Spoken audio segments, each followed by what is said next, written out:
everybody. It's Erin and Simon with Assets and Arbitrage here on this beautiful Saturday, May 11th.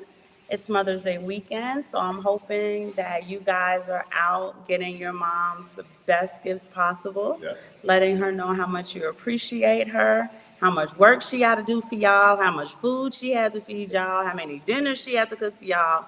I'm not taking it personal. I'm just saying something. Yes, Feliz de Madre. No, Please Feliz Dia de la Madre. There we go. So for all my Hispanic, we got that going on. Also, we want to say, as we always say, keep stacking, keep stacking, keep stacking, keep stacking ounces, satoshis, anything else that you may be invested in. Keep stacking. This is the time for stacking. The Bitcoin price is kind of still not really doing much, right? It's just kind of in that, it's range bound, as we call it. It's range bound for a while.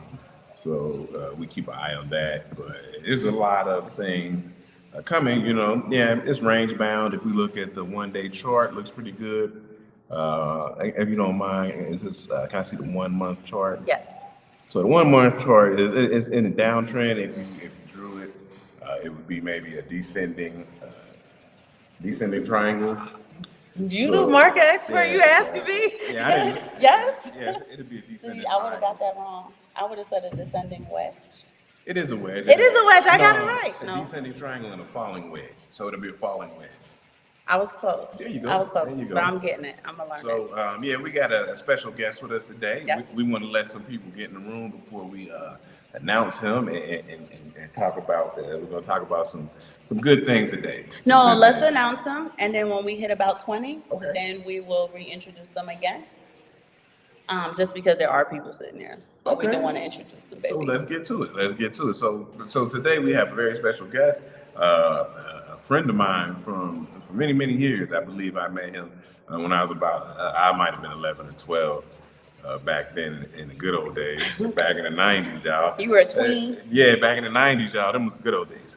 But this is a very thorough brother that we have here. So we got to put much respect on his name. He is a educator, and so he's an educator at Aiken High School in Cincinnati, Ohio. He is the director of African American Studies. And he is the coordinator of Speak Up and Speak Out, right? Yes, indeed. He is a husband. Yes. He is a father. Yes. And he is an all-around great individual. I got much love for him. So we're going to talk to, we're going to refer to him, Director Neil J. Carroll. Yeah, let's give him his flowers, y'all. Yeah, we're going to give him his flowers. And we want to do a special shout out After that to his introduction, that was a daughter. powerful introduction. What'd you say, Neil? We didn't catch it. I said that was a powerful introduction. We want to do one more shout out, respect, and Neil. love. We got to do it for the people. We got to do one more Yes, shout yes. out. Whenever legacy is available, we always want to give our flowers to legacy. Neil's beautiful daughter, Jade, was just received an award for a wonderful event that she coordinated, but just understand that the educator legacy is in her blood. So we're gonna see a whole new generation of nation building, a whole new generation of adding to the education part of the life portfolio of young Black and brown people who are basically our children, because she is the next generation. So we also want to give Jade her flowers. Give Jade her flowers, as well. So thanks, Dad, for your influence. And tell us a little bit about your position, the high school, Aiken High School in Cincinnati, the children you work with, the programs that you have going on, and things like that. Just give us a little bit of overview on all of the incredible things you do in the community.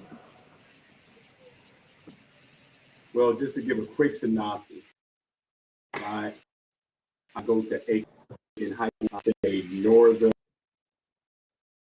of Cincinnati, Ohio, right on the edges. It's maybe 2 school districts down, 2 neighborhoods down from my own neighborhood and school district that I grew up in, Mighty Mount Healthy.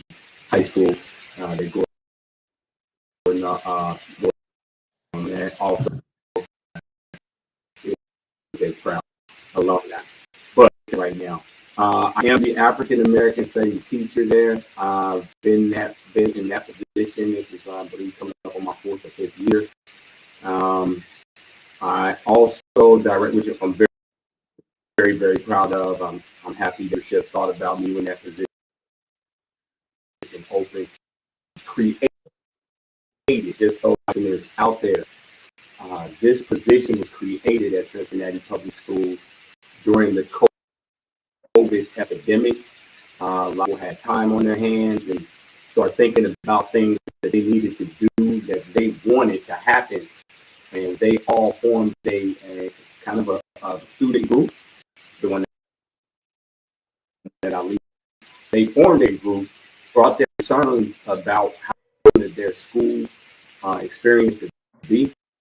They with our superintendent, other community leaders, and kind of demanded that they had history that was based their history, and they wanted to talk to them by a person that looked like them and could relate to them. And they decided to make sure that all students had this Black history, this African American studies, whatever you want to call it. They wanted to have their history taught to them by a person that looked like them. So they gave me a call once they found out I was at another school district at that time. I was at Aiken First, left and went to another school district. And when this position opened up, my leadership at Cincinnati Public Schools reached out to me, the perfect person to fit. So I'm proud it went that way. I'm also part of Speak Up and Speak Out, which you mentioned earlier, Ms. And with that group is also an offshoot of the original group that put it together for me to be back at Aiken. So, for the young people out there that feel like they don't have a voice, I let my students know on like day one when they come in, I wouldn't be standing in front of you if it wasn't for powerful students like yourself that spoke up and spoke out, make sure that they had change and that they had the type of education experience that they're worthy of, that they need. So that's kind of what I'm doing at Aiken High School. The Speak Out group is basically a group of Black and brown students that are community leaders. They get out and do things like marches against gun violence we've been involved in. We've also sat down with community leaders, with mayor, vice mayor, all of those decision makers. They get with them. They talk about the concerns that students have. They're out in the community, all type of great things. Putting together programs to, like I said, stop the violence, which was our number one initiative. They kind of vote on what they want to attack throughout the year. And a magnificent group of Black and brown students that we have there, and they do that. And I also do some volunteer work. Well, I work with Cincinnati Public Wing that combats their homelessness, which is a rampant problem. Unfortunately, in Cincinnati, it hits the Black and brown community much harder. Like most socioeconomic problems, they feel it probably a lot more than the other demographics. And I do work with them as well. I do that 3 to 4 days out of the week. It's called. I do a lot of tutoring. I tutor our kids, our kids that are dealing with homelessness. So that's kind of what I'm doing right now. Now, on top of the most important job, dad, husband, those other titles. So that's Neil, what basically I'm doing gonna right now. ask you. Yeah. I'm gonna ask you to come a little bit closer to the computer. In the chats, they're saying it's a little bit choppy and it's low. So Choppy. if you can Okay. come a little bit closer, talk a little bit louder. We caught most of it Am I a little though, better but now? it's a little A bit little better? choppy, and that might be the Wi-Fi.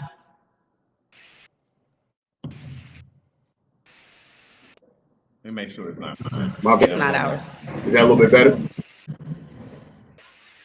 Yes, that's much better. We can hear you loud and clear. No, that's not ours. Though. I'm watching a dash. So, with all of the things that you're doing in the community, do you guys at Aiken have like financial programs where you can introduce the marginalized demographics that you guys have, basically in your tutelage from day to day? Do you guys have financial programs or introduction to budgeting, Yeah. things like that to kind of get them started? Yes, with the speak up and speak out, we did it meet with, let me say, it's the level that it needs to be. Okay. But we do have, I would call it introductory, a couple of the leadership conferences that I've taken my students on with our Speak Up and Speak Out group. We did have some financial planners, some people that are doing some accountants and different people in different real financial based careers. They got an opportunity to speak with our students and kind of talk to them about the power of investment, kind of the power of credit, those different introductory needs to be, the financial literacy piece needs to be a much greater focus. I think we do have a class at Aiken that gives them, I think, a basic, kind of the basics on that, and it's an elective. It's an elective course that I think they can take and kind of, we'll talk to them about literacy and credit readiness and credit worthiness. So it is there. I try to add on my piece to my Speak Up and Speak Out students that I lead and have them meet with some people that know what they're doing, that are financially literate, but it needs a lot of improvement, right? It's at the beginning stages. What are some of the things that you think like Simon and I could do in order to maybe help supplement that aspect, even on a virtual level? Obviously, Yeah. we're a whole country away, Yeah. but that's well within our wheelhouse.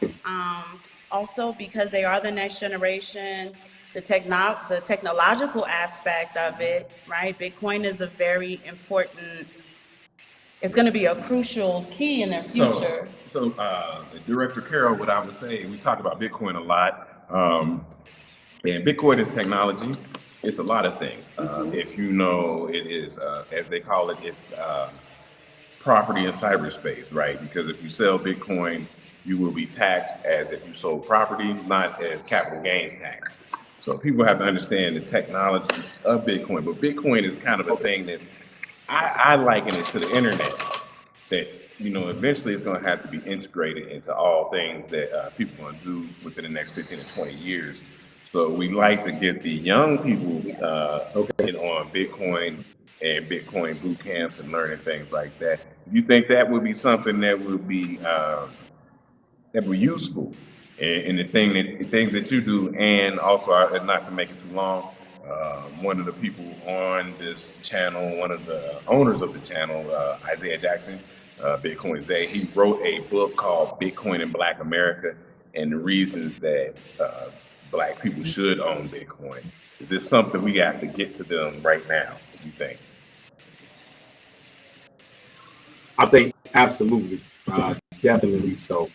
I completely agree with you. Like when it comes to Bitcoin and how you likened it to the internet, where it's something when it first started off, it's like, oh my goodness, but it's just where it is just part of your everyday life, and also like the way that you likened it to the internet, where people had an opportunity to really make great great financial gains, by getting in early and things of that nature. So I definitely think that this is something that our kids need to they need to navigate.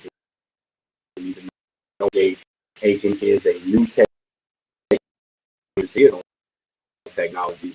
It's definitely something that I wholeheartedly agree with. I think it's something that we need to have some mastery of, and I'd love to see you all. And a matter of fact, I'm hoping maybe this next upcoming school year or or maybe with a couple of the summer programs that I think I want to get interested, that I want to get involved with. Then it would be great to have you guys maybe speak to our students, or maybe, a curriculum where they could be under your tutelage individually and figure out a way to navigate just training, like you mentioned earlier. Good. Yeah, most definitely, So, man. I'm definitely down for that. If you have the summer program, if I could get flued in, you know what I'm saying, I come drop all kind of knowledge. If I get flued in, then Director Carol, can I get flued in? No. I can't get flued in. Nah, Hey, we'll figure it out, man. Most definitely. We'll try to make it happen. Sure, you can write it out. Sure. You can write it out. Yeah, we'll Correct. definitely make it happen. Yeah, we'll figure. Hey, I know if CPS backs me, I know that they got all type of money, and we'll figure out the finances. That part is easy.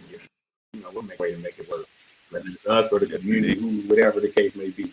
But it's something that I think definitely needs to happen. It's definitely something we need to be schooled on. Something that I know I would love to be schooled on more myself. So let me ask you, as an educator, let me ask you this: what really got to you that you wanted to help the youth? I understand you had a very successful career in sales. Yes. So what made you just transition to say, you know what, let me get with the youth, let me do this, let me do that? Did something touch you, or you just felt like you needed to go in that direction? Could you tell us about that? Yeah, okay. So this thing's gonna be it's emotional. So this one's emotional, right? Again, first Mother's Day, who just recently passed back a few months ago. Right. So I'm having one of those moments. I'm at now. I just finished building it a couple years, and I was having some added. I was putting something in the backyard. I'm having one of those moments. I'm like, man, my life has been incredibly blessed. Right, my life has been incredibly blessed.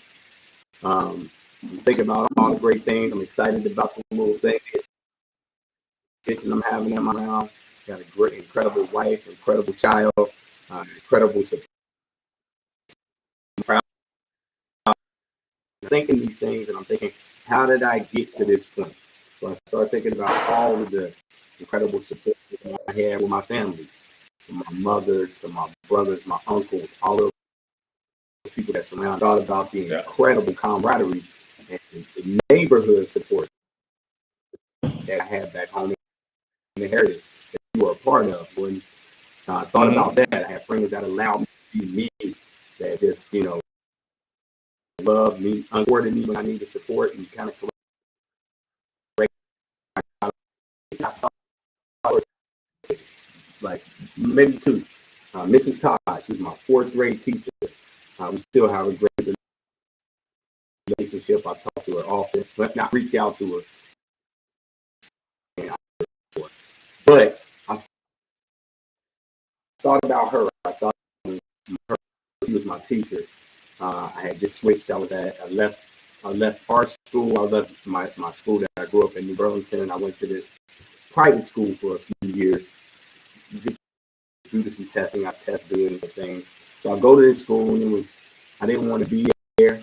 I wanted to be back with my guys from the Heritage. Yeah. And gone away from them for a while. And this woman was so instrumental. She completely had me. Like, she saw me, felt me on different levels that only, I think, for a young Black and brown student in America, somebody that's lived my experience, somebody that looked like me, that could relate to me, and she completely had me. So I thought about her, and I started thinking to myself, yeah, things are going great. I'm making multiple six figures. I'm doing great on that. But I did not want to say, okay, if I was to check out right now, I basically would just say that career-wise, the only thing I really did was just make a billionaire richer. Yeah. Right? Yeah. These Toyota and GM did really well in sales and, Yeah. and sales management and was doing great. But really, the only thing I was doing was making a billionaire richer.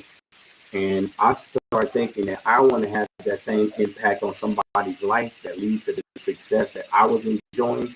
This and influenced me. It was my fourth grade, of course, the other people in my community. And that's when I said, you know what?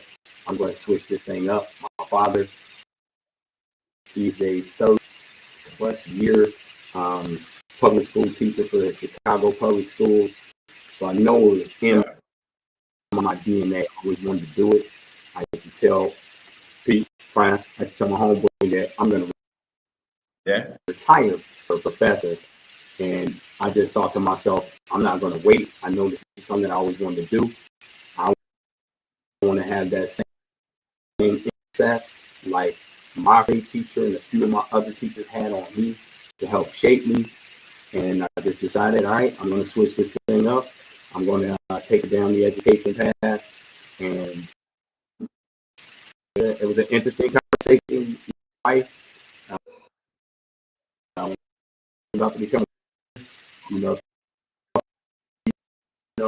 starting, but we were kind of prepared for that. So it all worked out well. So I just give praise to the Almighty that I have an understanding wife and incredible voice throughout this whole position in the education, which I must say is one of the very best moves that I've ever made in my life. It's been incredibly enriching, and it's just been a powerful move. And I'm just so grateful I was able to make it. So that's it? Yeah, most definitely. Most definitely. So I'm sorry, I was going to ask, did you have a question? I got questions for Dave, director, Carol, I do. But so we're gonna go this direction. Let's see where we go. So, when I came up, my father was he made sure that I understood what was going on. Like I tell people to this day, my favorite book is the autobiography of Malcolm X, as written by Alex Haley. So, I love that book. That's my favorite book right now. And so he had me reading that young. He had me to Marcus Garvey, understanding that. And so as a young person, I understood all these things that were going on. And I understood the need for us to meet up globally and try to do things globally if possible. So, I got like a two-part question for you. Number one question I would like to know, Director Carol, are you a Pan-African? And two, I want to know, what do you think we could do to make the Black and brown community more solidified, more effective?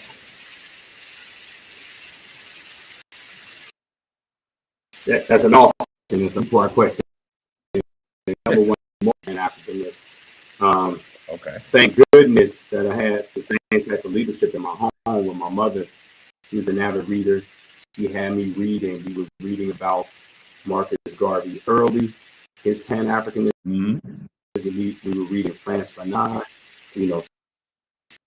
That was also a book that had to be read in my house. My mom didn't really places back then. She knew that there had to be another education outside of the public school education that we were getting that was incredibly lacking, and another reason that I went back and teach as well. So always reading.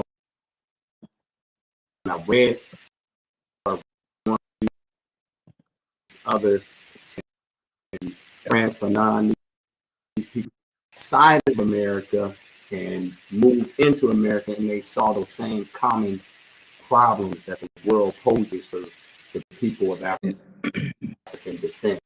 And they saw that there's now on this planet, in this colonialism in European countries, which of course, we can always come back to, but we feel every day. So I knew then early, right? I knew early as a young man that we had to break down these barriers in our minds. My mother was always on me to break those barriers down. And number one, to get as much knowledge as you can. Reading is the key. Gaining as much knowledge. I think the answer to jump into the second part of the question: how do we make these connections and have our kids thinking globally? Pan-Africanist attitude that let's embrace the as people of African descent throughout this planet, wherever you may be throughout the African diaspora, because there's a togetherness that we do have, that we feel. There's a, I don't know, a spiritual kinship between our, being an African member of the diaspora. So let's go ahead and build these other connections as well. Let's build those financial, right? Let's build those political connections. Let's build connections that that you would feel as a member of that diaspora. Again, an educator.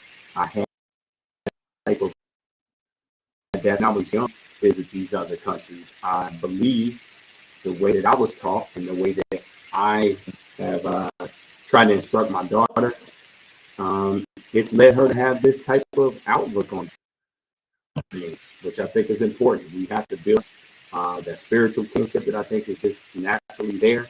I think we need to also couple that with the financial and political connections with all people throughout the African diaspora, black and brown, wherever they may be on the planet. And I think with this knowledge building, with reading and seeing things from different perspectives, I'm going to speak to the African American people, the black people here in America. I think it's for us to find and see it through the lens that the media shoots out to us on what's going on in the places where black and brown people are throughout the planet. So I think that's important as well.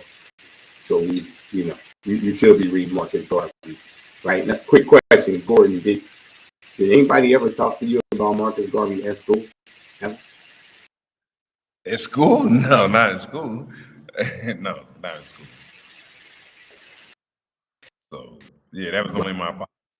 Talking about how important that is, that your father was telling you to read about that and learn about Marcus Garvey, learn about Malcolm X. That we talk about this Pan-Africanism in my class.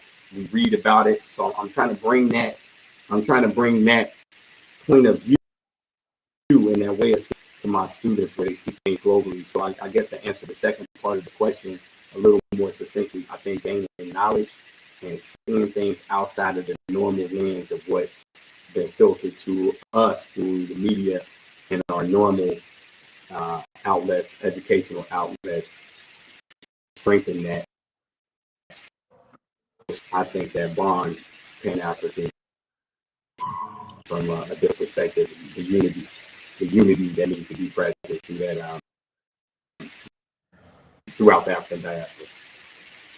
Yeah, so I guess I'll get a second part to that. But unless you want to clarify, you got a question? Well, I did have a question. As an educator in Cincinnati Public Schools, I'm gonna let you guys get back to the Pan-African talk, but I do wonder this. As an educator in Cincinnati Public Schools, with the program and all of the support that you work to giving the student population, in your assessment, in your experience, your anecdotal point of view, how receptive are the students to education?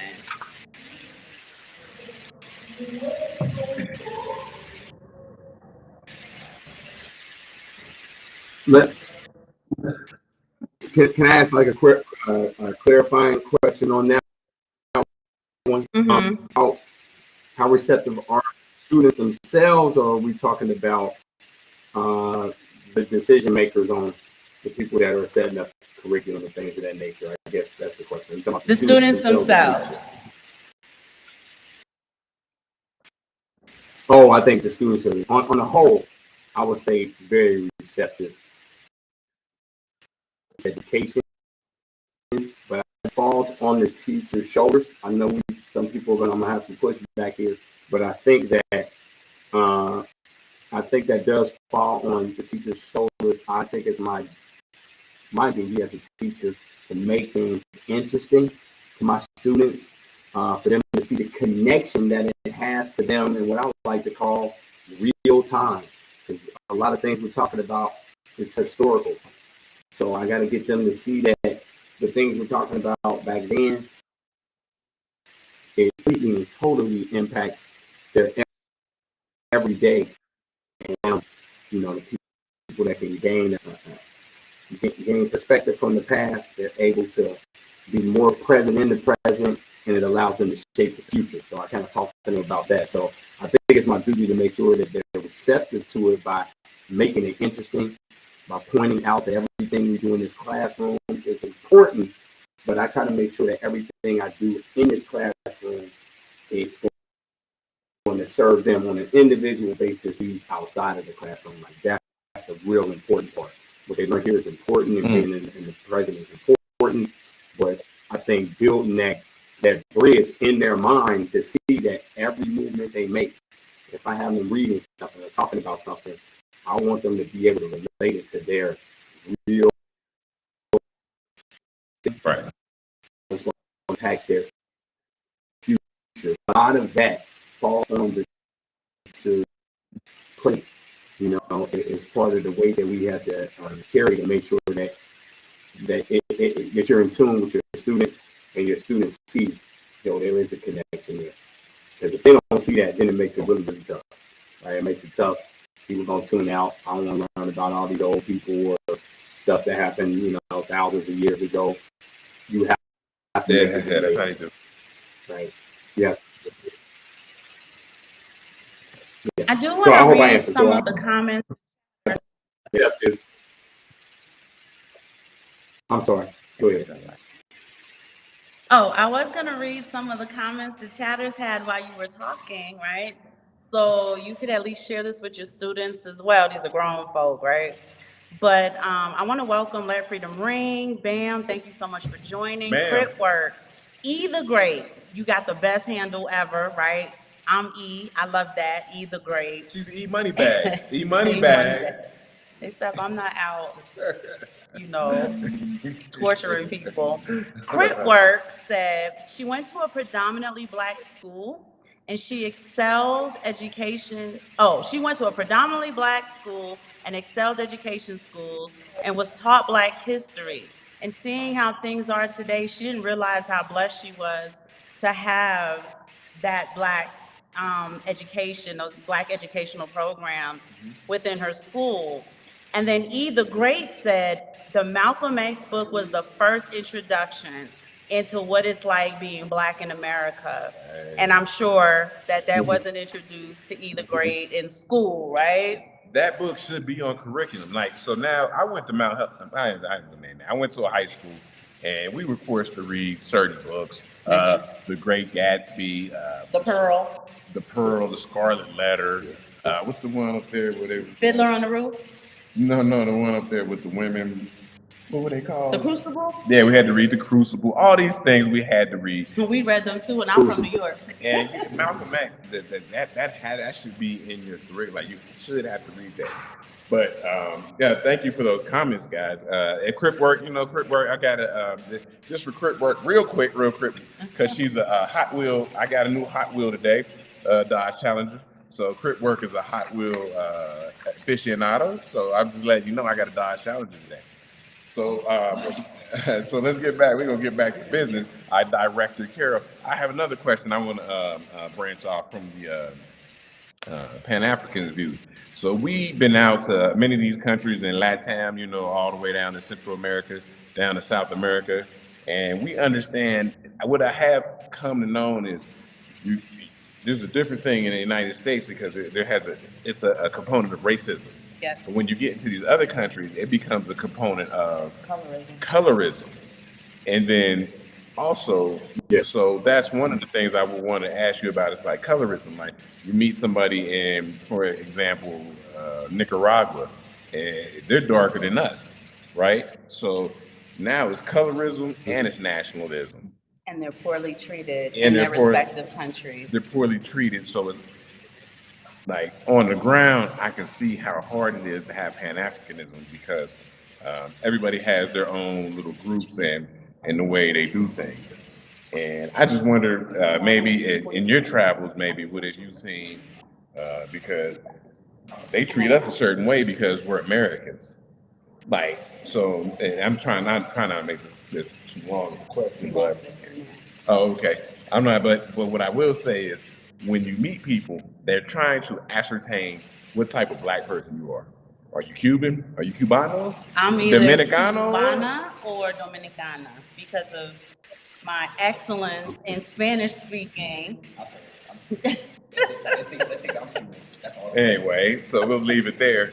And so they want to see who you are, and then when they realize you might be, American, Canadian, or something from United Kingdom, they'll treat you different than if you were from the Dominican Republic, Venezuela, and Brazil. and so like when I'm out here, the Pan African is hard. It's hard work because you can't. It's hard to come together, and I don't know if you have any. If you have you deal with that or not, or You had if something, experience. something, and if you could just let us know that it's hard. Okay, I kind of feel what you're talking. We went to Dubai, right? So me and the family, me, my wife, and my daughter went to Dubai, and our treatment, even though we were black, because we were American, it was really, really good. Okay, they must have thought to themselves, America, America, there was some influence there. I mean, it was not, but they might have thought that there was some influence there, and they did treat us really, really well in Dubai. Now, when I got back to school, I spoke with one of my my peers, actually an incredibly brilliant woman, and she is one of the teachers at Aiken High School. She's from the African continent, and she talked about how her kids was when she was there. She did not like it. She talked about how terrible that they were treated by the people in Dubai because of her African accent, and they automatically treated her differently than we were treated. Because we were treated great because I guess they found out we were American. I didn't know that was going on. I didn't know that was one of the reasons. I talked to a couple of my friends that travel abroad a lot, Pete, and a couple other people that I know that travel abroad a lot, and they talk about the different treatment that you get as a black person traveling abroad, and that colorism that we talk about, which you just kind of, it's like hard to escape. So I was treated well, and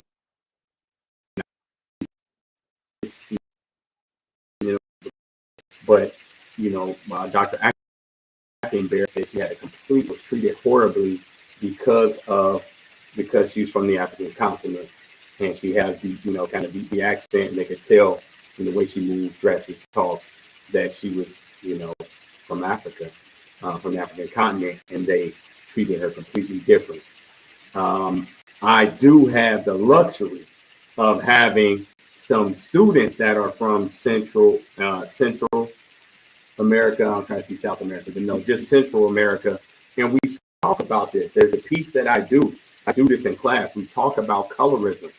And we talk about the different iterations of colorism throughout the globe. We talk about, of course, American colorism that is based on, slavery, the colonialism. And, we're going to talk and say, rape and sexual assaults that were committed against the enslaved, and how it's created a caste system in America. So we talk about that. We also talk about the other forms of color in Central America that were able to talk on that. Okay, so that was good. We had some students that were able to talk on, in Central America, that the darker you are, and I didn't get to the Caribbean as much, but in Central America, darker skin, that there was differences on how you were treated, differences on opportunities, job opportunities, very similar to the colorism here inside the States. also have some happen to have some and we talked about colorism there, which is kind of based in European colonialism or domination, but it comes more with, you know, the light. You are less likely to be probably a person that's more affluent, and you're treated differently. So we were able to talk. We talk about these. We studied this in my class. We talk about these different forms of colorism and their different bases. So I know it's a struggle. I've seen it firsthand. I've been on both ends of this thing. I've seen it firsthand. Traveling abroad, I see how American blacks are treated sometimes a little bit better. I see how people from the African continent are not treated as nicely. I've talked to some of my students in Central America, and they talked about how being a darker skin. He had one of my students. We kind of talked about write in some of the, if you've seen it, witnessed it, or seen on basis. And one of my students wrote that his sister, one of his brother's sister, one of his siblings, has a darker skin, than most of the people in his family, and he could see the different treatment that his siblings would get when they were back home. Back home, they would even see the different treatment that she would be treated worse just because she has, darker skin. They were always after, she's Afro-Latina, and they would kind of ask those different questions. So we talk about it. That's one of the things, in my class. We talk about that colorism. We talk about that all through the racism that it leads out to, and we kind of examine it on a lot of different levels. So I hope I answered. Yeah. You did. Yeah, so so I definitely got to delve a little bit deeper into that. Like, you had a question. I always defer to my beautiful wife because she got a lot of questions. That's what she does. Well, I was actually going to tell Neil an interesting story to just piggyback off of the anecdotal stories his students had shared with him. Okay. Last week or week before, we were shopping at the supermarket. It was Reggie and myself. Sean and Simon were hanging out in the SUV. And a beautiful little girl, she's 12 years old. She walked by the aisle, and then she walked all the way back, and she comes up to me and she's like, "Hi." And I'm like, "Hello." Right? Can I help you, sweetheart? Right. The next thing she says to me is, "You have skin like mine, and it's beautiful." And I just looked at her like, wow. I said, "Well, you're beautiful." I called her Hermosa because Hermosa means beautiful in Spanish. Yeah, I taught her that.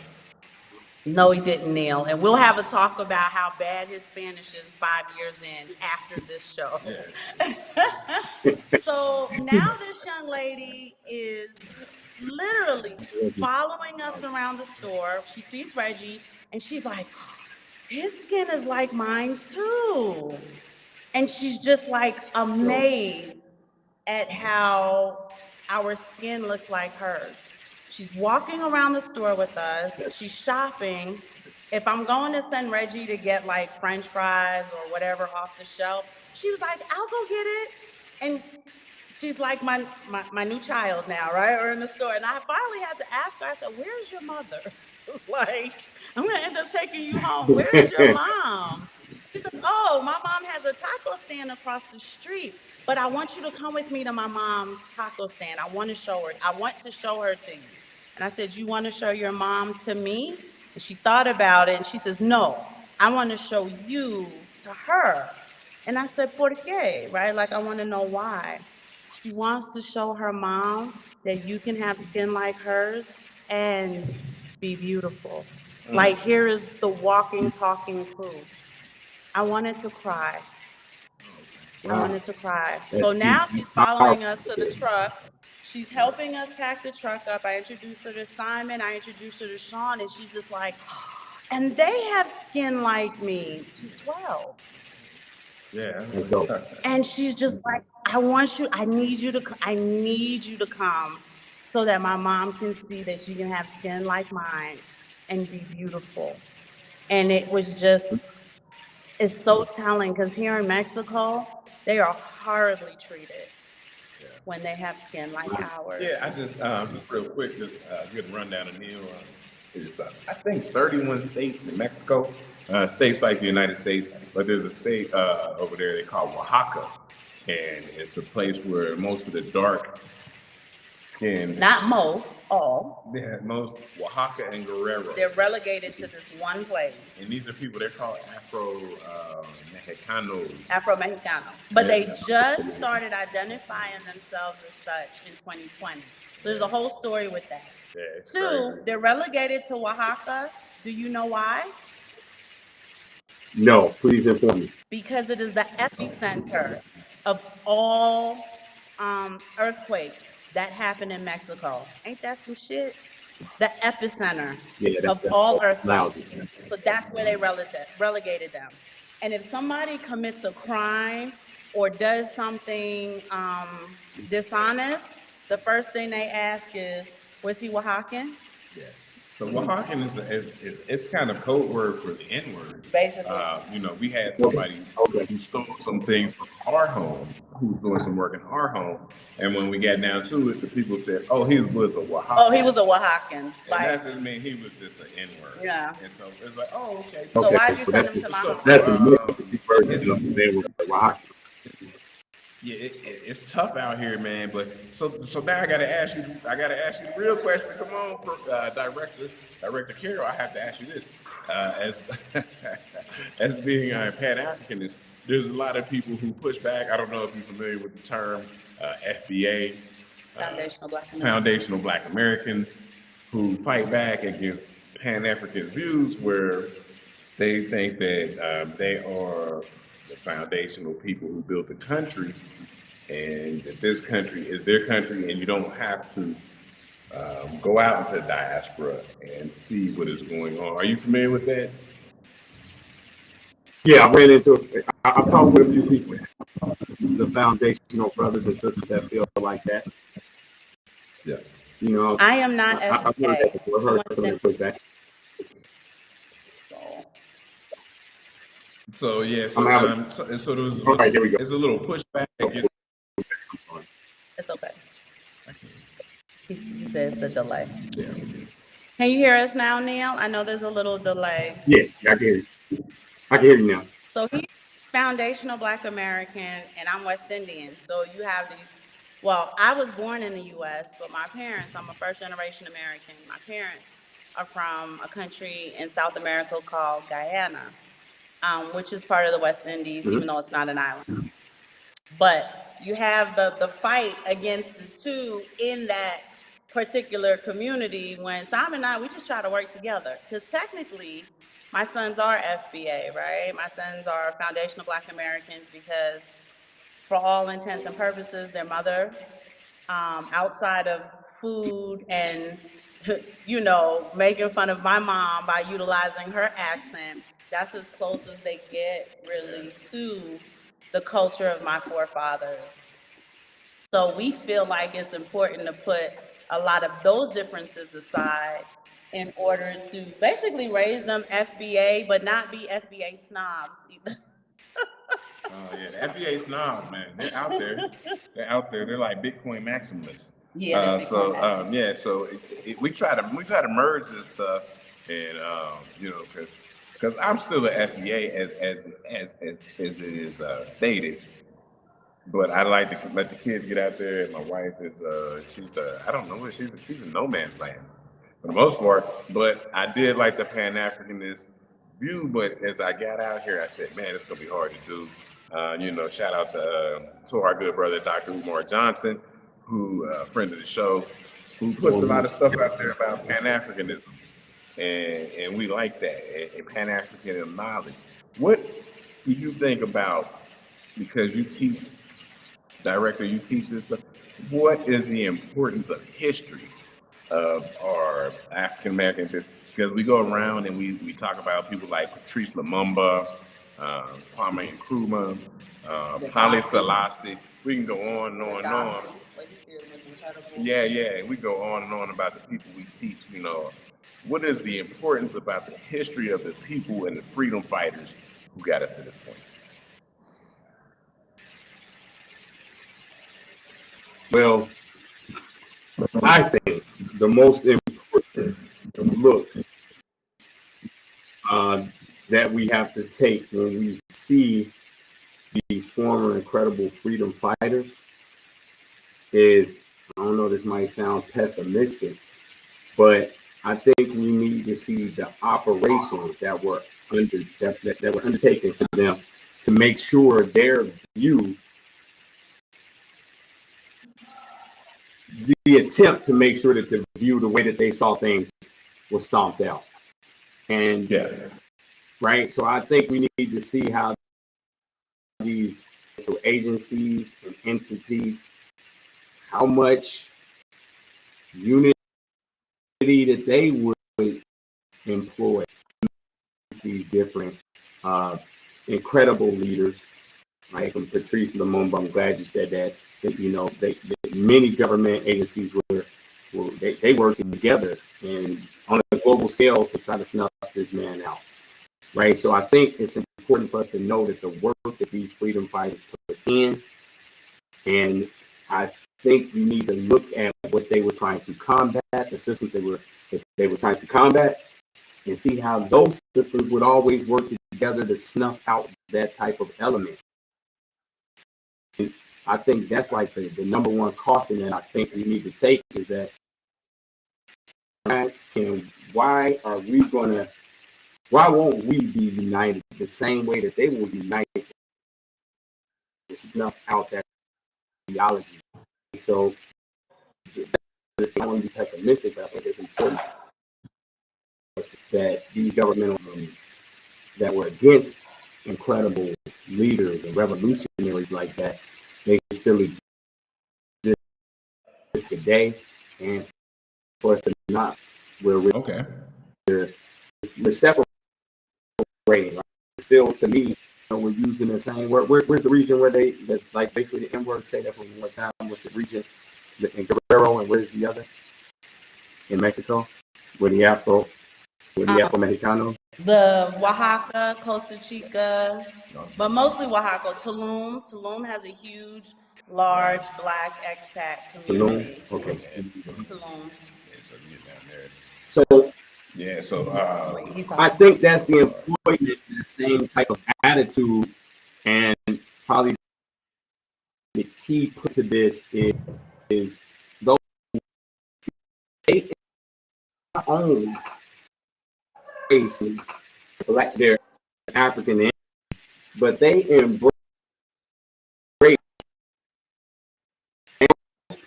humanists first, right?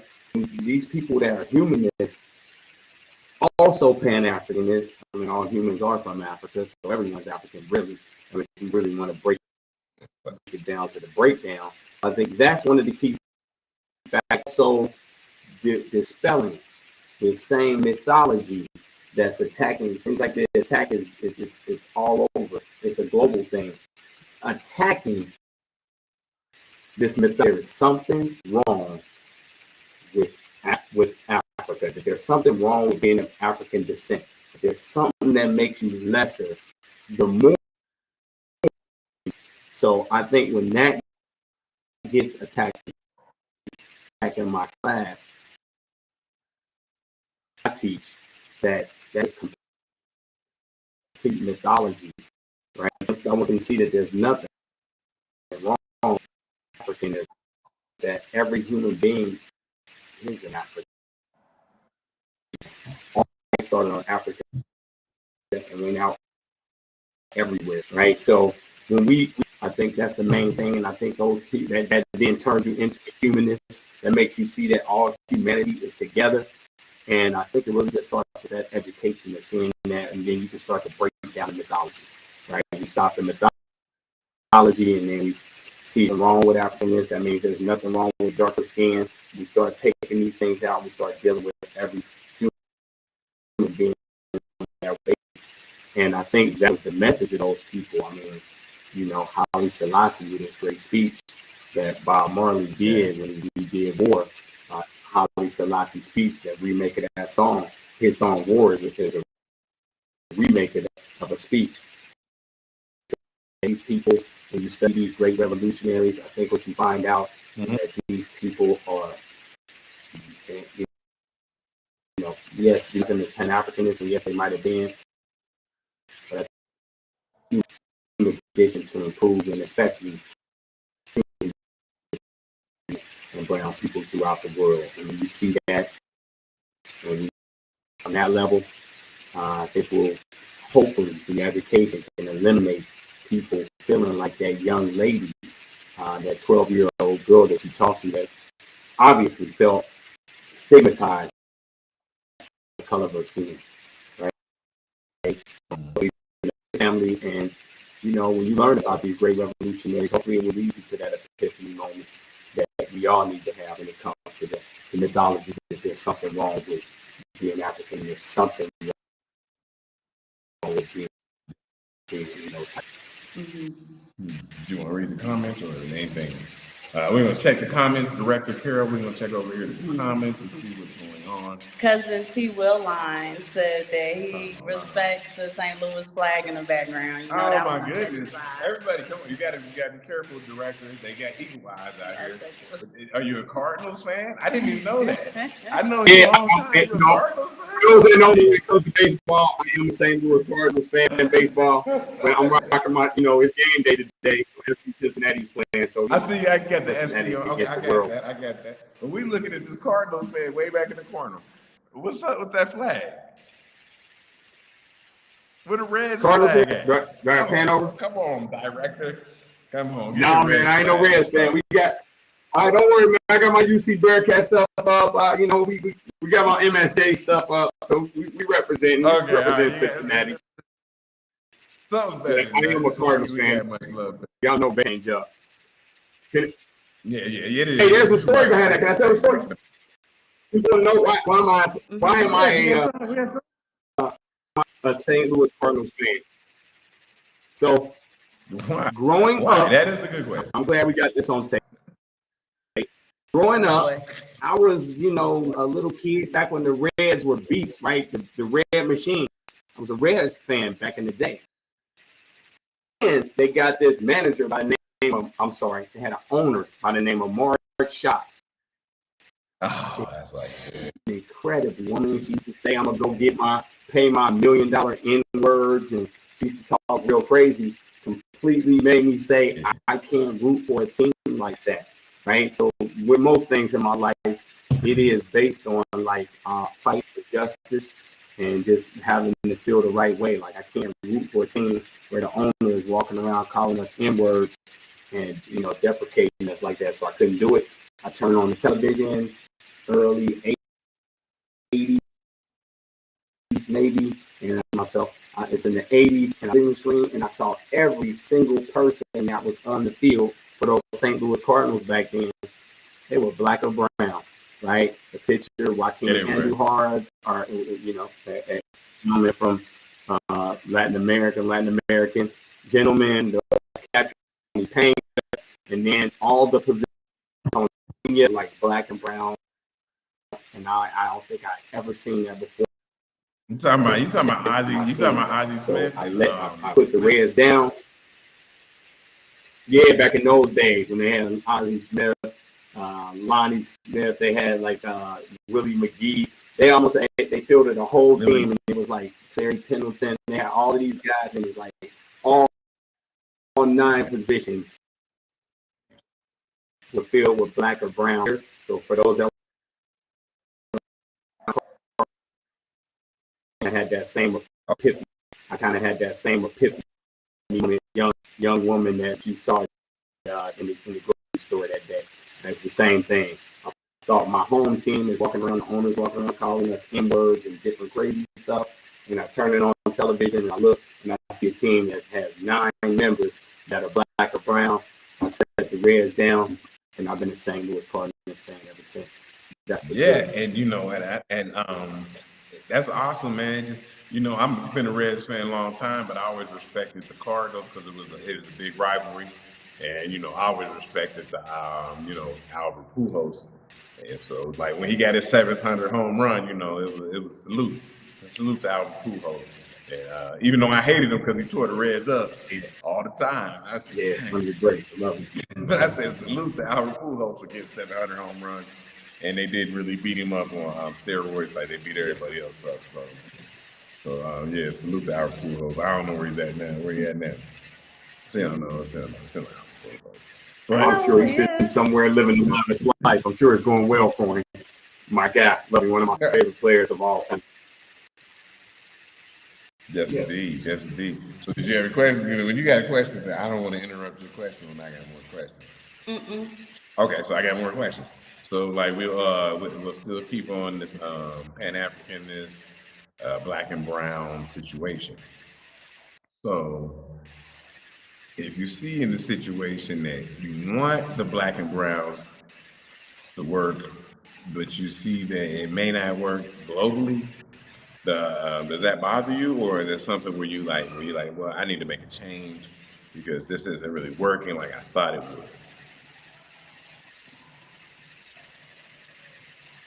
would? That's a great question. We often, some of my inner circle, we have these questions, right?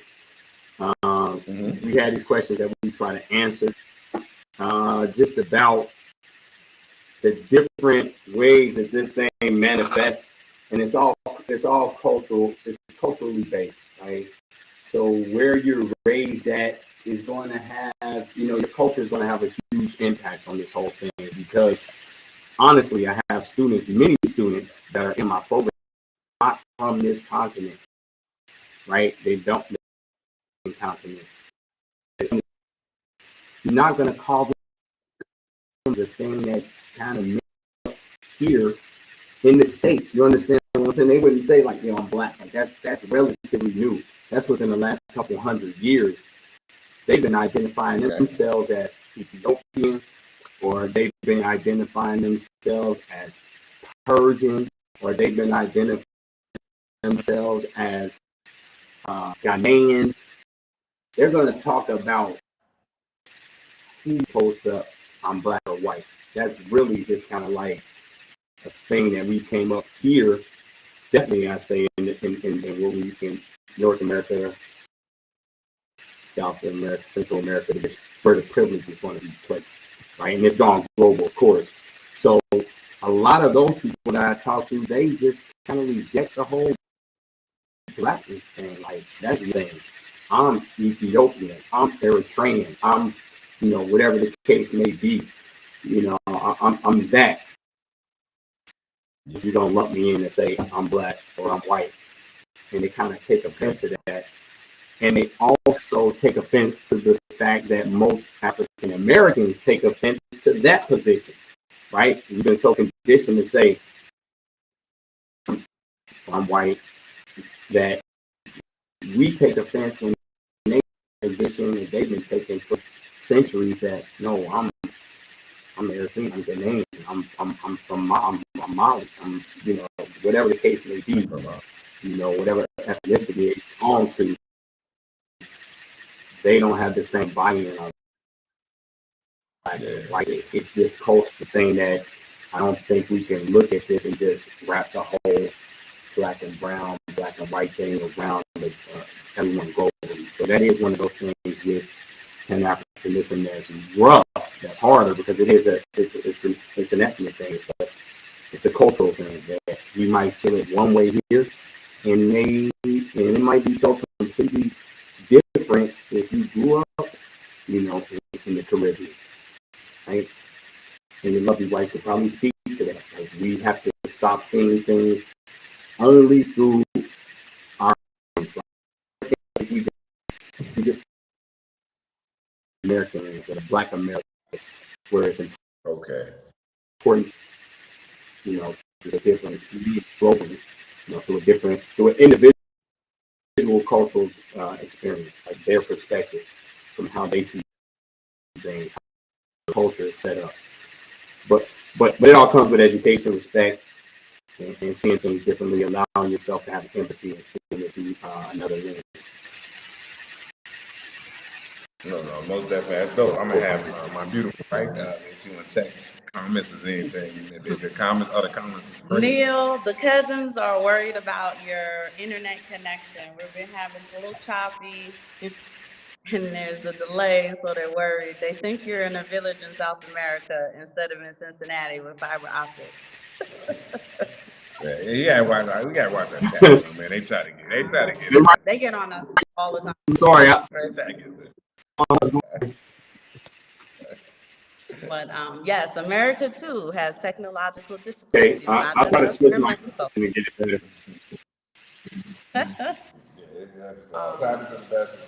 Because y'all, I'm looking at it, so y'all on. So I'm gonna take a look. Let me see if I can pick. Let me play with it for a minute. See if I can come up with anything. See what I can come up with. Let's see. Maybe if you just refresh it, it might refresh. While we do have the majority of the cousins on, and Neil's working Got on some it. great answers though, yo. Well, we got questions? I didn't know. No. Oh I was gonna man, say, it said I'm having AOL flashbacks. Yeah, he can read it. I was like, yo, they try to get on it. That's cousin. Oh, that's great. I love it. Let's see if I can come over here. I'm tripping, man. It's Saturday, man. It's a good day. Happy Mother's Day weekend. My beautiful queen mother. Oh, thank you. Happy Mother's Day, 4 boys. She may have a son husband. She does not have a son husband. That's She is married. that But he'll be back. That's another show, though. No, she doesn't. That's another show they got. It's just that he don't huff and puff when I ask him to do stuff. He said it's all fun. He's coming back. He's trying to like refresh it, restart his restart the router. He's trying to put the coat hanger in the back. He gotta take the CD out and put the CD back in because of T-Will line. You remember that CD? Oh man, that CD they sent you in the mail. Yeah, he gotta take it out and put it back in. Come on, man, it's 2024. Come on, director Carol. He'll be back. But we do want to wish you guys a great Mother's Day weekend. While we have all of the cousins in the room, hubby's gonna remind y'all, be stacking. Go ahead, Dad. Yeah, it's beautiful to see you guys in here. We're black. Thank you for being here, cousin. T-Will line, thank you for being here, cousin. Much respect, man. Much love that you guys are here. And cousin Rue slipped in the room too, so always shout out to cousin Ruel. Yeah. Yeah. And everybody. I mean, I seen crypto work was in here, so shout out to her. You know, step your Hot Wheel game up. She done sold hers for profit, so you just stop it. But go ahead and give them their reminders. What's the reminders? Be stacking. Everybody stacking. Be stacking over the holiday weekend. Stack for your mother. For build it up, build the stack up. That's what we're gonna do. We can build the stack up. That's what we do.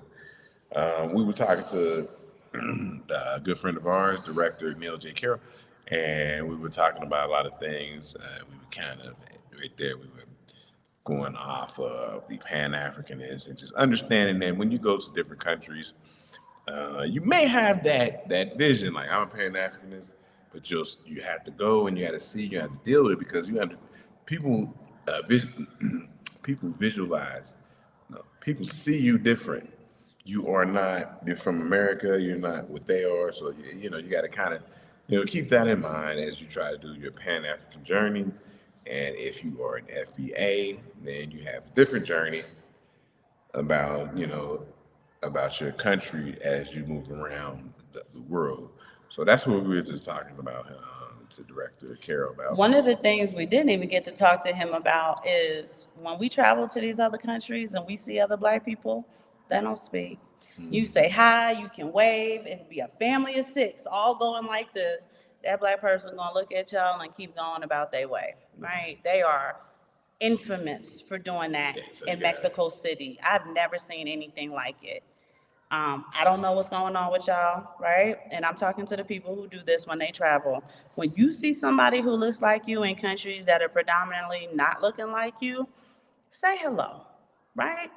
If somebody's saying hello to you, just say hello back. You don't have to have a conversation with them. But we would be in Mexico City 6 deep, like the Wu-Tang Clan. And those people will walk right past us. They won't speak, they don't smile. And don't be in a relationship with a different culture and you hanging out in Mexico City and we say hello. They'll turn their face up at you, make like little side eye, like, little rude things like that. And And I can't lie. Mhm. Can't lie. I mean, they will do that, and it's mostly But they always do it. it's mostly gonna be women. No disrespect. No, the men do it too. They do it too, but the women, you know, the women gonna give it to you. The women out here running around with these white guys in Mexico City, and you try to say hello to You them. try to say hello, and it's just like, who are you talking to? Not Bitch, me. I'm talking to you. Hello. Good day, lady. Right? Like, don't act like that when you're traveling and you see other black people and we don't know what that's about. We went to El Salvador, we saw these two black people, and they just looked at us and were like, Who are you? and just being? kept going, right? Even I don't know where they were from or what language they spoke. Just hi, right? Hello. And I didn't get to talk to Neil about that. Hopefully he does come back on. I ain't gonna bring it up because I already had Yeah, my and rant. I mean, and my wife is a beautiful woman, so it's like, yeah, I want to talk to her. You Right? want to talk to me, but them people don't. No, but somebody has. I seen Them like beautiful. people don't. If I seen a beautiful woman waving at me, I say, hey, what's up? You know, what's up? What up? What up? They don't even do that. He said maybe because there's so many people. But they're children. Let freedom reign. They're children who are excited to see you in this country. And they're the ones who say, hell, it's so bad that our kids play a game. Typically, they see around 10 black people a day when they're in Mexico City. So they keep tabs. Whoever gets the most black people to say hello, they win. That's how bad it is, right? And you got 10. If, typically, the winner always wins like at 2, or I had 3 people wave back. And the winner usually is Junior. If you've seen Junior, Junior's typically the winner because Yeah. he's going to make you say hello. yeah, Junior, he's outgoing. He's Like backstage. Okay. There we go. backstage. He's in the waiting room is what he's saying. Hey, that boy All right, he's back backstage. though. He ready to jump in. So thank you for coming back. He ready to jump back. He's backstage. Sorry, we held it. We held it down. But yeah, All right, I'm back. Yeah, we it's held still it a down. delay. Yeah, I just called AOL. I just got my dial-up back correct. I gotta T. go Will look at said that. I gotta look at that. Yeah. That's the chat, man. The chat's cool, but they crazy. Like, Yeah, they cool, but they crazy. crazy. But Yeah. yeah. I forgot where we was at. We were talking about black people traveling and not saying hello to other black people as they travel. But I did have a question for director Carol, because I know that he has we had spoke earlier on in the show about the accolades of his daughter. Jade. Mhm. So I just wonder, like, how do you, as a father, how is it that you I don't want to say deal with it. I'm looking for the wrong term. Put her out into the world right now. You said she's a junior in college. She finished her third year, so she's obviously going to be a senior next year. And how do you feel about having her going out into the world? This crazy world we live in. Great question, man. Probably like every other parent, you guys are parents. You have to just control the controllables, right? I don't want to sound like a self-help person, but it's true. Real talk. You just have to control the controllables, and you have to have faith in everything that you've done, everything that's been poured into you, that you poured into your child, the power of the village, the power of those that have surrounded her, and that give her and present to her that continual love and support. So because I know that that's what has been done with me, that's what I've done. She sees what it's like to do well. She sees what it's like when things are not going that good. Like, that's part of life. That one thing we can guarantee you about life is that it's gonna smack the hell out of you, right? It's gonna put you on your back sometimes. But the key is to have that resilience. She's seen that in myself. She's seen that in the elders, from my mother, that, you just get back up. You got it. You got enough in you. You put enough in you. You're going to be fine, right? So then you just have to trust that. Right? And I feel like I've done the job. The people before me, the elders that poured into me, I try to pour into my child. She feels, number one, that continual love and respect. We got her. And you just have to really kind of let the rope go with knowledge that you've done all that you can. You're a counselor now. Now you just got to kind of sit back and watch everything that you've done, see how it plays out. Yes, And, indeed. and I'm optimistic, confident. And I want you to also, if you can, emphasize that, because you are a father who raised a child to adult age, and just how important that is that the father is there. We could talk about different things, but it's a father for a daughter, right? So that is very important that you were there all the time, every day, and just can you emphasize how important that is?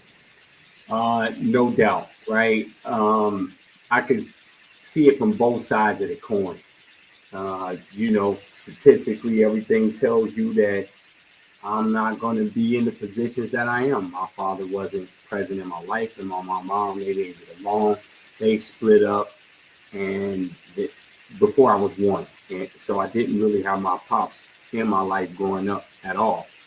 And there's no doubt, it's a complete difference, right? It's the security level that you feel. I know financially when it came to different things, there's just a huge impact on a young man or a young woman that does not have both parents present, right? I know what it's like. I grew up in a house where both parents were not present. The great thing about the mother that I had, she never walked around saying to me, "Hey, women don't need a man, man don't need a woman, we don't need all." She never talked to us like that. She let me know, son, this is not the right way. The right way is to do it when we're together and married. That's how you want to do it. You are building a power base when you're married and you and your wife stay together, right? That is the right way. She made sure I tuned in to my uncle, who is married to my incredible. I'm talking about Gay Carol. I'm talking about Lil John. I'm talking about Lil John's mom, my Aunt Pat, my Uncle John. She told me to pattern my relationships after them. And they were married for over 50 years. Yes. And, God rest her soul. I'm thinking about her so much right now. My Aunt Pat just recently passed away as well as my mom. So the two probably most influential women in my life will be my mother and my Aunt Pat. And my mother made sure to inform me that the way it was going down in our house, even though it was her, that was not the right way. The right way to raise a child and to form a family is with a man and a woman present, together, married, right? So she wanted me to make sure that I used my uncle and my aunt as a model, which I did. And I think it's key. Just the development that you have, the inner confidence that you have, those different things like that. The ability to navigate healthy and unhealthy relationships, I think, starts with that, seeing your mother and your father and how they interact, and having a man present, despite anything they might tell you, any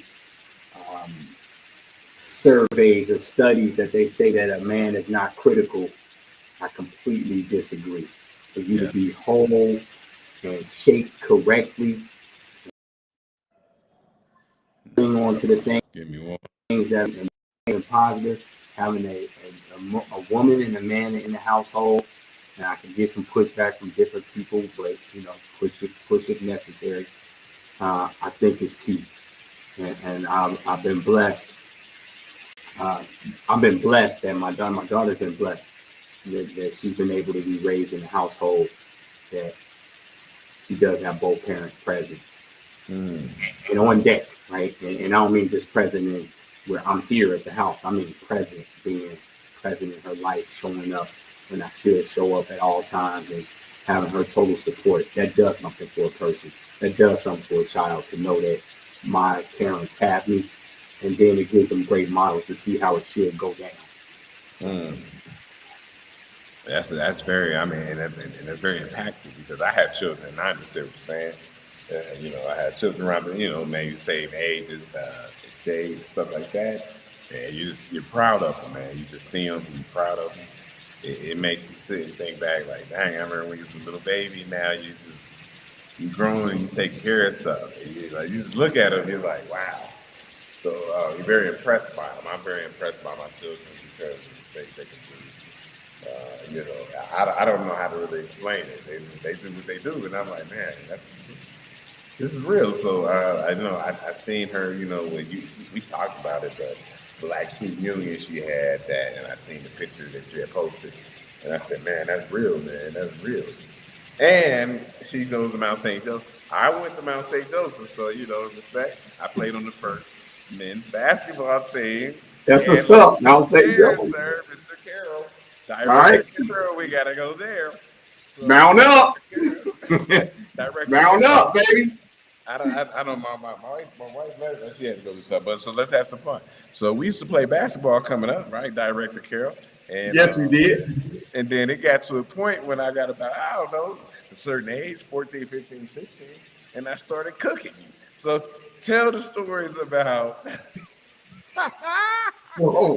I was Wow. cooking. Man, if that's cooking, man, I know some people's ovens ain't cooked. They ain't set to a high degree. There's been a lot of uncooking, but y'all was cooking me that, man, y'all stove was broke. Oh man. Dang. Them was- yeah, man. Y'all was playing dirty ball, man. I ain't gonna lie. You and Chris, y'all was pushing people around and bullying. Y'all was playing bully ball, but that's okay. We Man, was ball. getting Just getting y'all ready. That's why you was dominating the MSJ, man. You thank me later, man. You thank me later. they was playing bully ball, pushing us around though. I was the homie though. I'm sorry, director. She's back. We can get back on track, man. We can Hey, get back. some of the best times of my life. I ain't gonna lie, man. Those sessions playing ball, fire station, going at each other hard. I'm always talking to my daughter about this. Like, yo, not only did most of the young gentlemen and some young ladies in my neighborhood, I felt like we just excelled in all areas, just from athletics to academics to entrepreneurship to great careers. Yeah. And I'm going to be honest, I felt like some of that did have to do with that everyday competition, iron sharpening iron, going up against great competition, never backing down, being who you are, right? And making people accept and respect that. So I think that those, we laughing about it. We used to go at each other hard, and we did go at y'all hard. Y'all a little younger than us. We wanted to make sure that y'all weren't soft, that y'all did it the right way, just like the cats, Rico and all of those other guys in our neighborhood. That was great.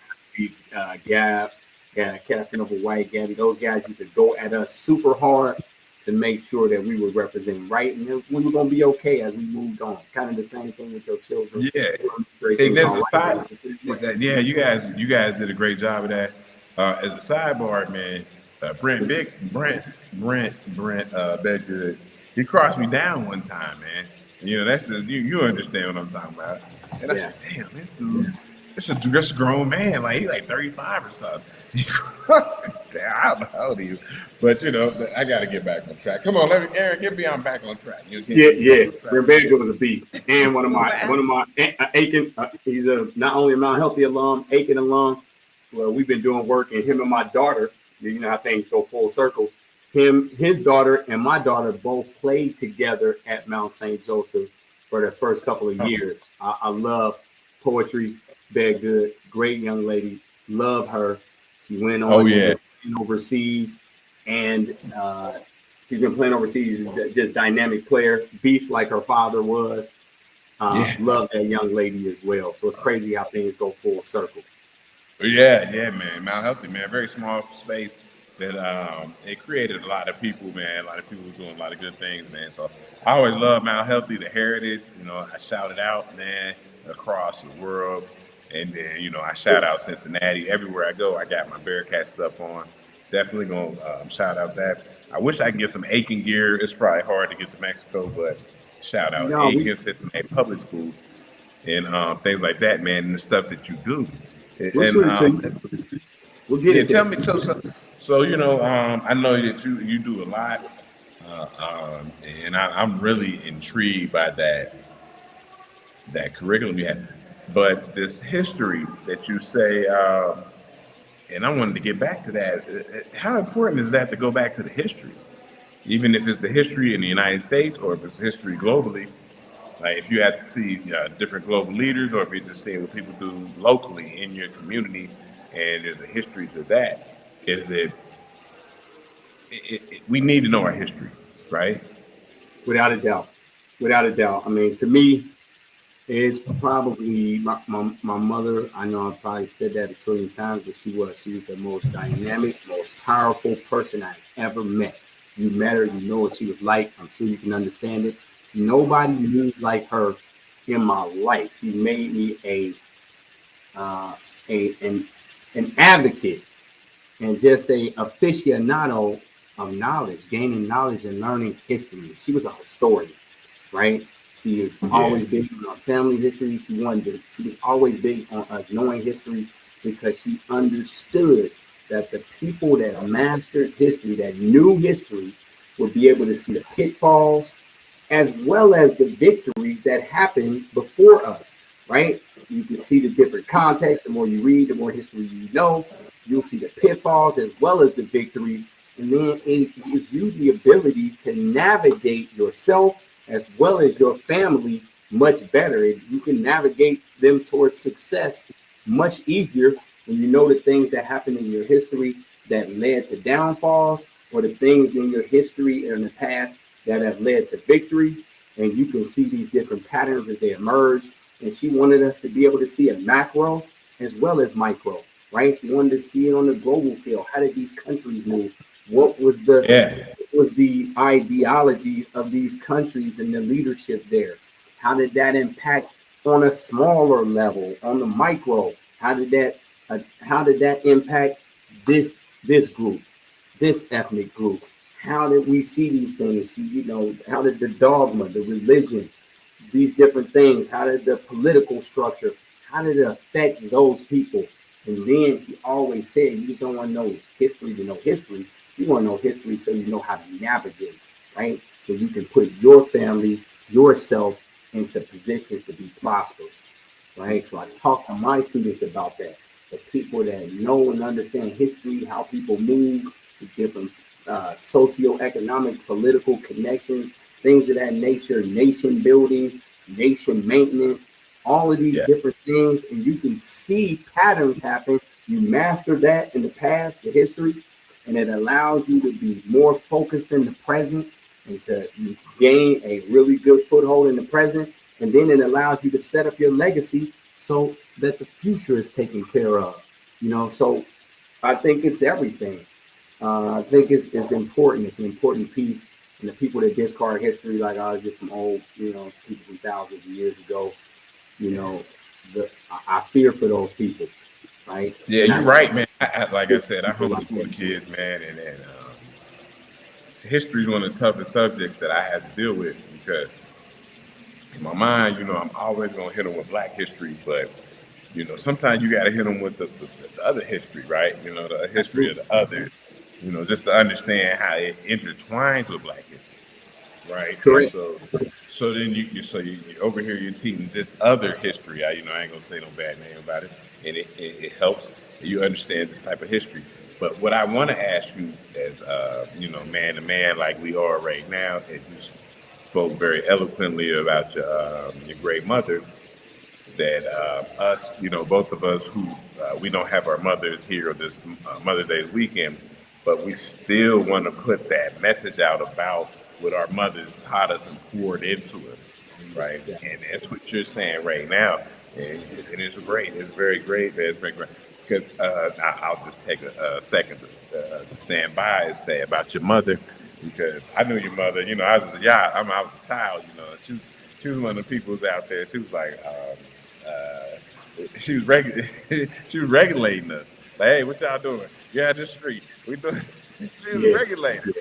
So, Nicknamed the warden. People knew in the neighborhood. Nicknamed the warden. She was gonna stay involved. Yeah, she was regulating us. Man. I got trouble one time because we made a prank call to her house about Lil Jon, and she came over here and she said, "I know that was y'all calling."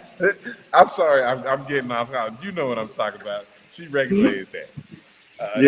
So I remember them days. Man. But yeah, she stayed involved, man. She stayed involved. Yeah, she was involved.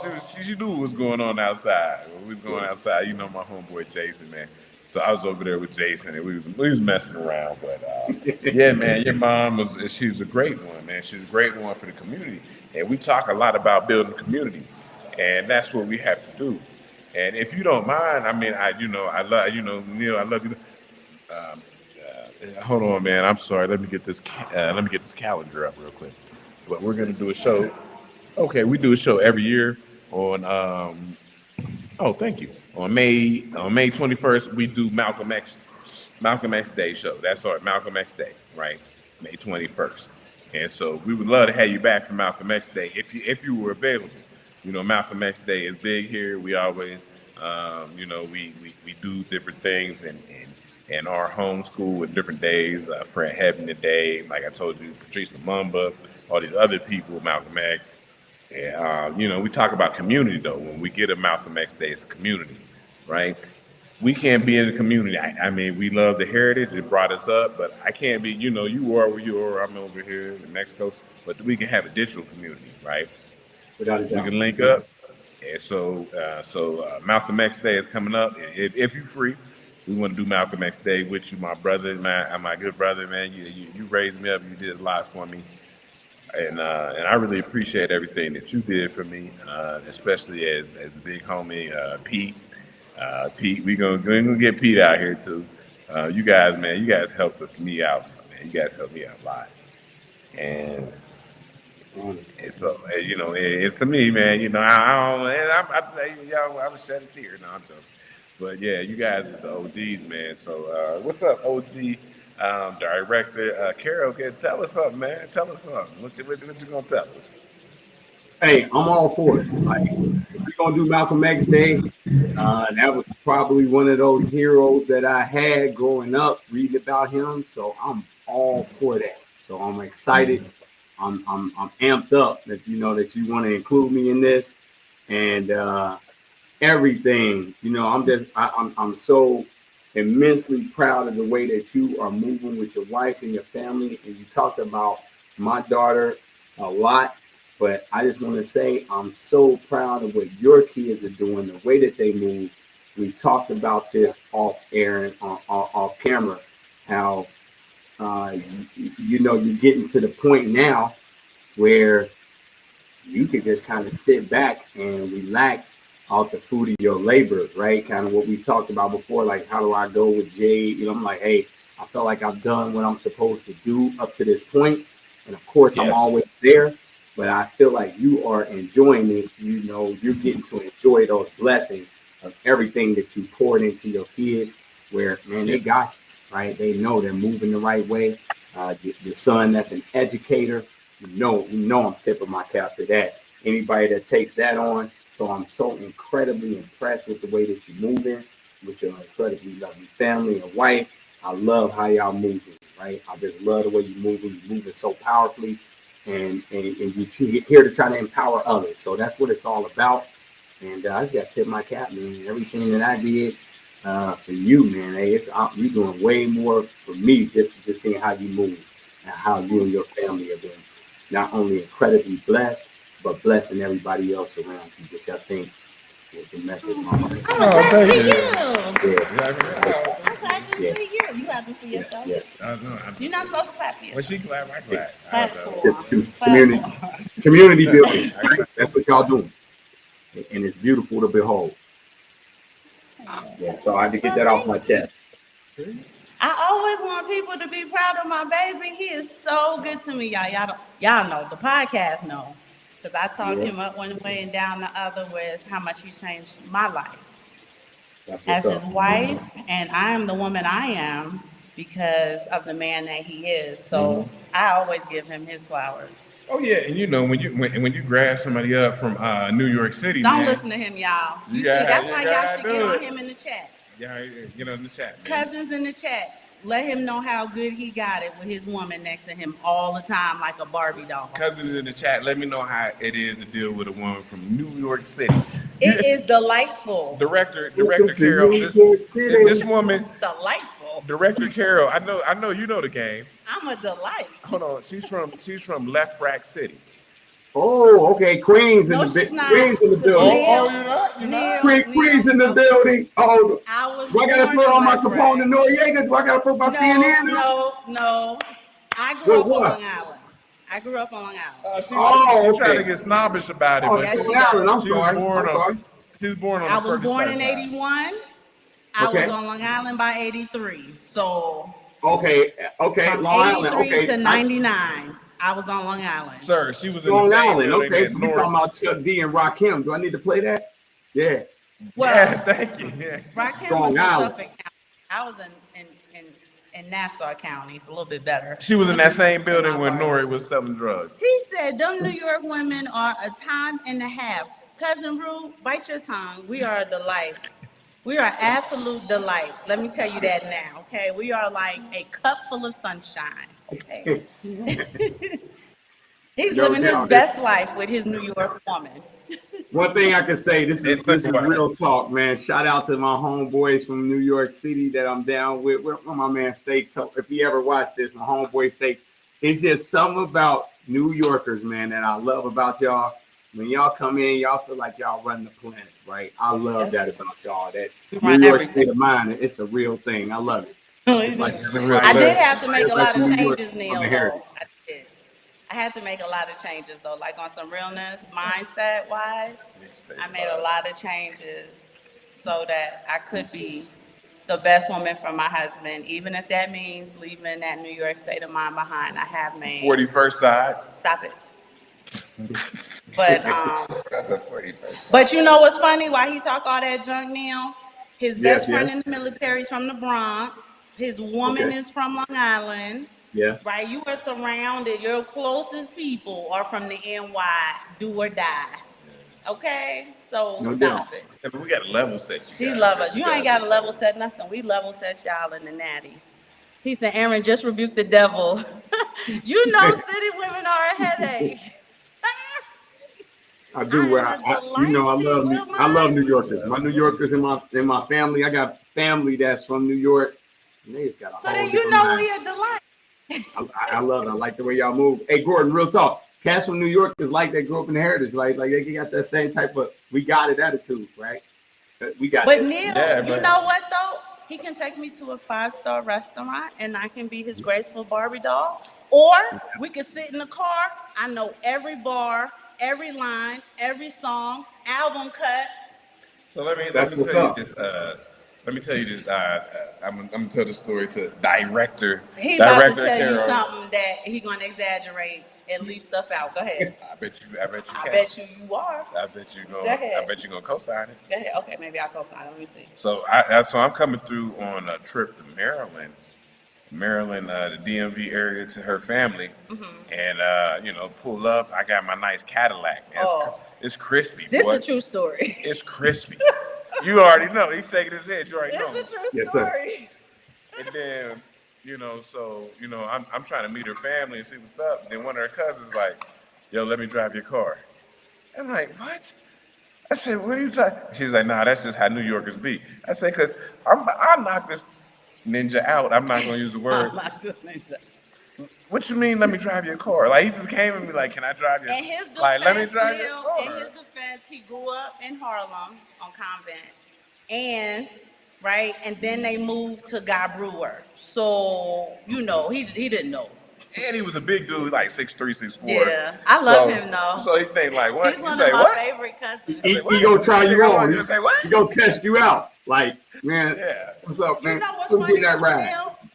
When I saw him, when I saw him come out the house to greet us, I said, "Oh, you should have gave Simon the briefing." Right? I was like, "Oh." No, I wasn't giving a briefing. I know he wasn't giving it, but when I saw him, I was like, "Oh boy, it's too late now to like cover all of the ground that I need to cover."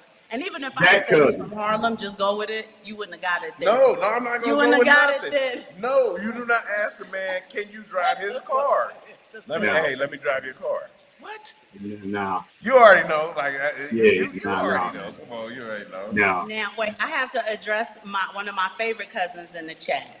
Who's that? Okay. You Detroit people, you need to stop with the pizza. Okay, I just want y'all to stop it. just stop it right now with your terrible pizza, okay? Everybody in the entire world, there are children in Gangzhou that know that New York pizza is better than Detroit pizza. So I just want you to stop it, cousin. Just let it go. Just let this cup pass from you. We got the best pizza. We got the best Chinese food. What else we got? Director Carol, sometimes these shows get off the rails sometimes. It's all good. That's all good. That's just needed. Get off the rails. Yeah, it get off the It's rails. all good. because That's we how in it the should chat be. Talk about they nasty pizza from their city. That's why I get off the rails. But they our favorite cousins, though. Yeah, they just yeah. they don't know. Yeah, man, and what we're saying is, I want you to be on that Malcolm X show about community because you We have do a to. Malcolm X Day every year. Yeah, so you have to build a digital community like And it's we were kind of doing like a this. Patrice Lumumba one, and we didn't do it this year. Yeah, Patrice Lumumba, we get on him. Fred Hampton Fred Senior. Hampton Senior. we Fred do Hampton that. Senior. So We do it go for the up- boys. We remember to do it for the boys, but sometimes we forget to bake it in the content. But Neil, Yes, ma'am. Simon and I would like to contribute our time, our expertise, Yeah, if we have access. and we do cause Simon homeschools the children, right? And he homeschools them to a collegiate level. Yeah, so we go. hard. So if there's a way we can virtually volunteer our time, we're willing to do however many hours a week you need or however many hours a month you need. We would like to volunteer the time to get the kids up to par with budgeting, household finances, investing, understanding the difference between saving in a savings account and actually saving some money, right? Talking to them about assets and understanding the different assets, whatever we can do to help supplement what may not be prioritized Yeah. in the curriculum, we would like to volunteer that time. If you could figure out a way to, even if it's an after school kind of thing or on a weekend kind of thing. Yeah, we'll show up. Okay, Yeah. you got my wheels Whatever you turning need. right now. You got my Yeah. wheels turning. I'm thinking where I would love to, maybe we need to work on it this summer, where I would love to have y'all like every, 2 weeks or whatever the case We're may there. be. My class knows that today we're going to have there. we're going to have our financial literacy training on this day. And it's going to be the Simon Money team. And they know that we're going to jump in and we live from Mexico. Right. And we get in digitally, whether we zoom in and you guys can kind of, hold shop, building that digital community. You guys can kind of hold shop. I think I'm going to put that in. Maybe we can talk about it over the summer where we can make it part of the curriculum where they know on a certain day, we're going to talk about financial literacy. And since you said your students are STEM, was that my understanding? We're actually not a STEM, we're a tech school. So it all lines up. I'm sure I'll get the sign off that's necessary. Okay. And the great things about the position I'm in, I was able to design my whole curriculum myself. I don't have a lot of oversight from the state. And I built it with one of my homegirls from the Heritage, the incredible Dr. Tammy Brown, who is an incredible author, scholar, Harvard educated, PhD from Princeton, and she is from the Heritage, from my neighborhood. Yes, it did. Say that Heritage. Yeah. Cats don't know the Heritage, man. Yes. We put that curriculum together like for our students. Like left, right. We live in the suburbs. We live in the suburbs. suburbs. Okay, it's like Jamaica. So Jamaica. Yeah. My family. It's funny you said that. My family, my family in New York. They're from Jamaica, Queens, and it's very similar. You said our neighborhood when she used to come out. Yeah, she used to say it was very similar in Jamaica, Queens. That our neighborhoods were very similar. That's interesting. So the heritage is like Jamaica, huh? Oh boy, you about to get it when we get off the show. Why? Yeah. I grew up in Jamaica, Queens. I know that if the heritage is like Jamaica, Queens, you don't have room That's what 50 for left, right there. Yeah, that's where 50 from. That should tell you a lot. Wow, 50 is he's a hyper successful individual. Yeah, he doesn't live in Jamaica, Queens anymore. Yeah, he got smart. But I want to good. shout out Pete's wife. Hello, sweetheart. I was trying to tell you that's Pete's wife. So, how can you see the handles? What's up, Her sis? name is Denisha Yvonne Johnson. That is Pete's wife. Oh, hello, This Mrs. sense for Johnson. me. Hello, Mrs. Johnson. I'm I know sorry. your name. I'm sorry. I met you once at a wedding, but I know your name. And Yes, then my yes. girl Courtney's on there. Hi, Oh, shout out to sweetheart. Courtney. Yeah, shout out to Courtney. Cousin T. Willine, I saw your little pizza comment. He said New York pizza is reheated. When he got there, he saw cold pizza on display. So you know Rue and him about y'all trying to like jump on me now. I'm gonna get y'all. Don't worry. When y'all come to Mexico City, I'm gonna get y'all. Yeah, see, man, it's chat. You know, this chat room because we gotta get back and forth. Those with are our this guy. cousins, though. So, you know, we Yeah, got to yeah. roast each other. It's all love. We love each other very much. Always. Everybody on the show is a cousin Neil. You have just been adopted, right, into the family. So now you cousin Neil. So when I talk to you now, you just know you cousin Neil. And we really appreciate, one, I talk about nation building all the time because when I met my husband and we were pregnant with Sean, it was on his heart that he wanted to consciously parent, right? We didn't want to parent like, no shade to our parents, they just did what they knew to do, right? Right. But he wanted to parent on a more conscious level so that we can break generational curses, we can bring down the generational blessings or at least emphasize them, and so on and so forth. And what you're doing in the community for those who don't have that generational curse breaker in their family, you are giving them and empowering them the ability to do those things. You're giving them vision, right? We talk about vision all the time on the show. You're giving them clarity. You're showing them what their options are. And you didn't have to do that, right?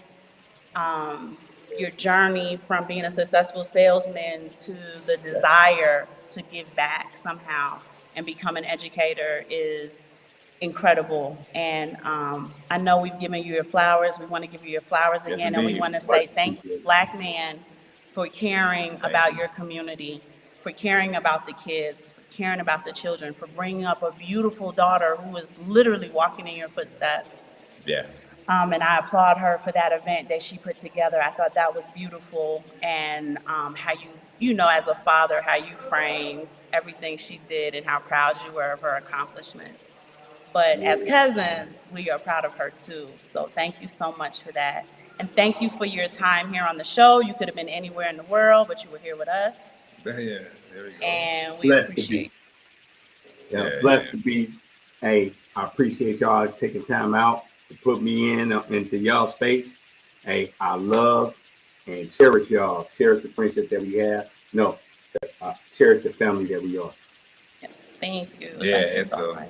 yeah, so we're gonna we'll show back up, I guess, on Monday. Yes, on Yes, Monday, sir. you guys get ready because I think it was cousin T. Willine who wanted to be more interactive on the show. We are going to have 10 spots available where you guys can join us right here. You can actually talk to us. You can talk to the cousins in the line, no trolling. We're going to test try that and see if that's something we can bake into the show once a week, where we can have what I would like to call a family reunion, and the cousins can know that they can come on camera and actually interact with the topic or the discussion for the day. Yeah. You guys can share your anecdotal experiences, your expertise, whatever it is you guys want to talk about. Anecdotal. So Monday will be the family reunion. If And you do want to participate in this, though, you will have to turn your camera on, right? So that's the Cam up, only, y'all. yes, that's Cam the up. only condition. Cam up. Director Carol knows. Get an edge up, man. Get your edge up. I mean, you know, I'm deep in the corners, but I still got an edge up. Yeah. Get your edge up, man. Look good. Because You know, people are watching on YouTube and the shows are a lot better when we can see you Yeah, and kind of see your body language, the interactions and stuff like that. Yeah. So hopefully we'll get to talk to some cousins at the family reunion on Monday. Yeah, Cousin Rue, I hope you're there. Cousin Ruth. I definitely want you to be online with us. We're gonna go ahead. We're gonna sign off.